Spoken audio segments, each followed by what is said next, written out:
歡迎來到新興消息頻道，請訂閱頻道，所以大家不要錯過當天最熱門的新聞。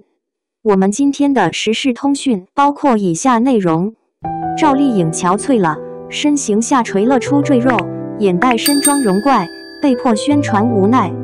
當藝人被安排去賣貨，觀眾看的是產品還是表演？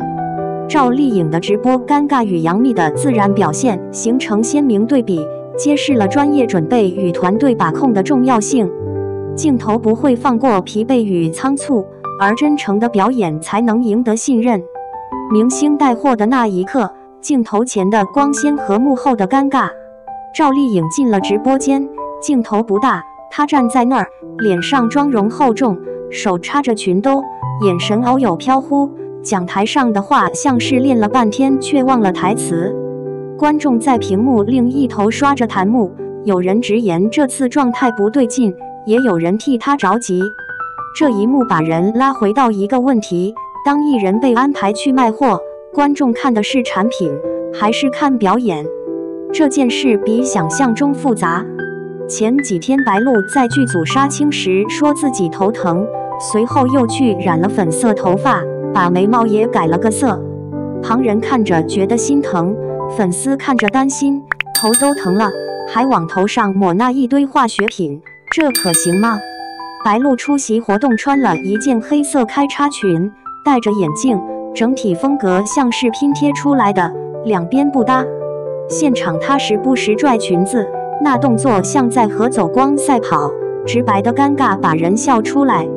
虞書欣最近也常見全黑打扮，只有眼睛露出來，要麼是想低調，要麼是不願被打擾。張靓穎在演唱會上套了紅色超短裙和紅絲襪，這套搭配走路時像隨時要翻車，剛硬的眼神更是把性感變成了危險。李湘穿起類似風格，行走中像紅葉掉落，大家看着覺得奇怪。對比中，楊冪的表現就像課堂上那位答題總能把例題講透的學生，他在貝貝家的直播間自然隨意，講產品時把自己的經歷連起來，觀眾聽着像聽了一個人講成長經歷，偶爾幽默幾句，氣氛就被他綁住。趙麗穎這次推廣的是一款家用淨水類產品，原本這是每家每戶都會用的東西，怎麼講才有用？他拿到話筒，先誇了下產品的國風外觀，這是他能夠自然接上的地方。鏡頭放出宣傳片，他的反應遲緩，只能做出兩個手忙腳亂的動作當互動，顯得勉強。講到產品功能時，反覆說着健康的水能改變生活，這句話聽起來重要，持續重複就像機械的背景樂，缺少細節支撐。主持人連連發問，趙麗穎只是點頭回應，不願多說。時間拉長，觀眾開始走神，演示環節更是尷尬。她把手放進裙兜裡，坐姿像想要把自己縮成一團，說明她當時不夠放鬆，也可能沒有做好演練。現場氛圍一度被主持人硬拉着走，最終產品演示靠主持人完成，趙麗穎的部分像是陪跑。鏡頭可不會放過細節，觀眾發現她臉上眼袋明顯，妝感厚重並不貼合她的氣質，面部和妝容之間有種錯位感，身體線條也被放大。服裝是早秋款的抹胸裙，穿在她身上並沒有加分。坐下調整姿勢時，腋下和胸側的線條露出尷尬的弧度，觀眾術語裡叫副乳出來，這種畫面會被無限放大。有人指出她腰細，確實 A4 腰還在，但胸部曲線下垂的視覺衝擊難以忽視。粉絲們在評論區裡着急，為什麼妝這麼厚？平時淡妝不好看嗎？也有人替她辯解，演直播都累，別太苛刻。這類分歧在今天的娛樂討論裡非常常見。對比楊冪的處理方式，可以看清楚好狀態和準備充足能帶來多大的差別。她在貝貝家的直播間穿着灰色褶皺裙，外面搭了開衫，胸口下面露出產品的顏色，與產品主打的功能十分貼合。她的敘事不是直抒胸臆，而是把產品和自己職業生涯、站姿自信連接起來，像講一個小故事，觀眾聽着容易入戲。這種帶貨方式並非天生會，背後是話術訓練和反覆演練，再加上團隊把關的造型與腳本潤色。看了楊冪的表現，外行人能清楚感受到準備與否，這就是差距所在。行業背景裡，直播帶貨幾年來變成了影視圈的必修課。經紀公司會安排演員參與，目的分兩種：補貼收入和維護曝光。直播與傳統宣傳不同，鏡頭近，互動頻繁，節奏快，任何一個沒有準備的細節都會被放大。老戲骨在轉型做直播時也要上課，訓練控場、話術、產品知識以及鏡頭語言。品牌方也越來越講究數據回報，不是光憑人氣就能成交，信任感才是關鍵。目前市場對明星帶貨的要求不只是漂亮臉蛋，還要會講故事，帶動節奏，懂得用眼神和肢體把產品價值講清楚。公眾的期待和同情同時存在，粉絲們常常把偶像理想化，盼他們每一次露面都光鮮亮麗。工作排期密集，通告不斷的藝人真實會有疲憊，休息不夠，妝面趕製，服裝隨手搭上都可能導致畫面失衡。鏡頭前的一個小動作，一句卡殼都會被放大成形象危機。社交媒體則像放大鏡，任何一點瑕疵都能被24小時傳播。品牌方在選擇代言人時越來越謹慎，不單看流量，更看是否能穩定輸出信任。在這種環境裡，藝人和團隊的專業度直接決定了帶貨效果與商業價值。媒體和粉絲之間的討論有趣也尖銳。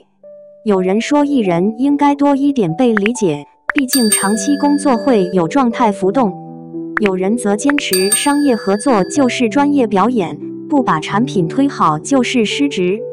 評論區常常熱鬧，支持者列舉過去的好狀態來證明偶像可塑性，懷疑者把這次表現當作即使是老戲骨也會露怯的證據。對於經紀公司而言，這類口碑風波反映的是形象管理鏈條出現鬆動，需要從髮型、服裝、妝面到話術訓練做整體把控。從另一個視角看這件事，穿搭不合適並非單純審美問題，更是信息傳遞不暢。抹胸裙設計本意是展現肩頸線條和優雅氣質，當穿着者不自在或者體態不穩時，效果會倒過來變成暴露短板。直播鏡頭近，任何貼身裁剪都需要事先試穿、坐姿演練並準備備用服裝。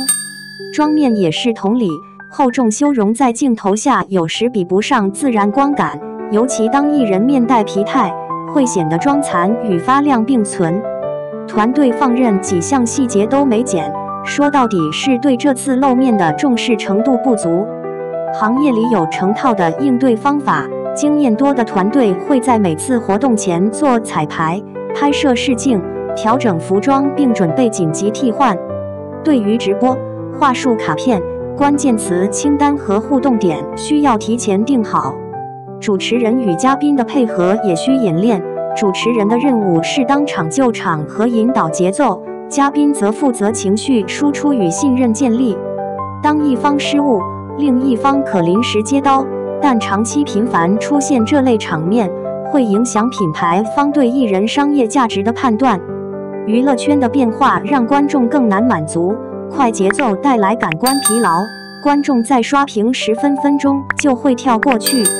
藝人若想穩住那一小撮注意力，必須像演戲那樣精準備，像做直播那樣靈活應變。趙麗穎這次的表現提醒行業2點：一是藝人需要把帶貨當表演來準備；二是團隊要提前處理好所有視覺與話術細節。楊冪則用實際操作證明了話術與情緒管理能把簡單的產品變成情感連接點。收回到最開始的問題，觀眾看的是產品還是表演？這2個答案都對。消費者會因為信任購買商品，信任來自表演的真誠與專業。觀眾想看到的是既真實又有魅力的一面。藝人要在有限時間裡把故事講清楚，把產品價值表達出來。對粉絲而言，支持與提醒可以並存；對行業而言，用更專業的標準去訓練和把關，可以避免尷尬出鏡。文章開頭提出的疑問到了這裡得到了回應。演員在鏡頭前既要展現個人，也要為品牌負責。留個小問題給讀者參與討論：在你眼裡，明星帶貨時最重要的是什麼？真實狀態、話術專業，還是團隊把關？選擇哪一項？說說理由。